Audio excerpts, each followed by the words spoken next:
Hi friends. So, ఇక్కడొచ్చేసి chicken curry and puri అనమాట. Chicken curry, puri combination ఎంతమందికి ఇష్టమండి. సో, చికెన్ పులుసులు అంటేనే మాక్సిమం పూరి, అసలు వడ ఇలాంటివైతే మేము ప్రిఫర్ చేస్తామనమాట. సో, ఇదొచ్చేసి లాస్ట్ 10 డేస్ బ్యాక్ షాట్ అనమాట.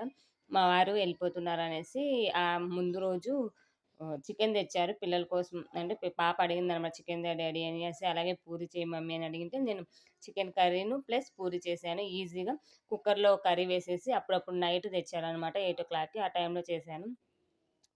చికెన్ పులుసులోకి పూరి కాంబినేషన్ అయితే చాలా బావుంటుంది ఫ్రెండ్స్. ఎంతమందికి ఈ కాంబినేషన్ మంచిగా నచ్చుతుందో కామెంట్ బాక్స్‌లో కామెంట్ చేయండి. ఇంకా చికెన్ కర్రీ చూసారు గదా! నేను కుక్కర్‌లో అయితే గనక ఒక 10 మినిట్స్‌లో అయితే మనకి ఈజీగా అయిపోతుంది. కుక్కర్‌లో ఏసామంటే కొంచెం గ్రేవీలాగే కాబట్టి ఆటోమేటిక్‌గా కుక్కర్‌లో వేయడం వల్ల వాటర్ ఏయకోకుండా అలాగే వేసేస్తే మనకి కుక్కర్‌లో గ్రేవీ అనేది మంచిగా వచ్చేస్తుందనమాట. ఎందుకంటే ఈ చికెన్ అనేది వాటర్ కంటెంట్ ఎక్కువ ఉంటుంది గదా! సో, అందువల్ల మనకి తొందరగా ఉడికిపోతుంది. గ్రేవీలాగా గూడా వస్తుంది. ఎంతమందికి ఈ కాంబినేషన్ ఇష్టమనేది కామెంట్ బాక్స్‌లో కామెంట్ జేయండి. Bye bye.